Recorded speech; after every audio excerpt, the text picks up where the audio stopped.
రమణాశ్రమ లేఖలు 31వ లేఖ ఆలయంలో అలంకారాలు జనవరి 27, 1946. గత నవరాత్రి పండుగకు ఇక్కడ మాతృభూతేశ్వర ఆలయంలో పూజలు అలంకారాలు జరగటం మొదటి రోజున మీరు కూడా చూశారు కదా. 9 రోజులు రోజుకొక అలంకారం చేయటంలో ఒక రోజున అంబ శివుని ఎడబాటు సహించలేక తపస్సు చేసిందనే పురాణ గాథను అనుసరించి ఒక చెట్టు నీడన ఆమె నివసించినట్లు అలంకరించి రాత్రి భోజనానంతరం భగవాన్కు చూపారు. మర్నాడు ఉదయం హాలులో ప్రసంగవశంగా అరుణాచలేశ్వరుని కోవెలలో అలంకారాల గురించి ఇక్కడ అలంకారాల గురించి మాట్లాడుతూ భగవాన్ ఇలా అన్నారు. నిన్న అంబ తపస్సని అలంకరించారు. భర్త ఎడబాటుచే పరితపించే పార్వతి పట్టుచీర కట్టుకొని బంగారు నగలు పెట్టుకొని పూలమాలలు ధరించి వయ్యారంగా చెట్టు కింద కూర్చున్నదట.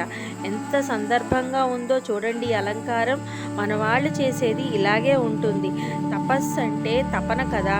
పరిహాసార్థం పరమేశ్వరుడి కళ్ళు మూసిన పార్వతిని పరమేశ్వరుడు ఆ దోష నివారణార్థం తపమునర్ప నియోగించుట చేత పతిని విడిచి వచ్చి అనుతప్తయే కృషించి తదేక దీక్షగా శరీరమును మరచి ఘోర తపమునర్చే అంబ వేషమట. చూడండి ఎలా ఉందో.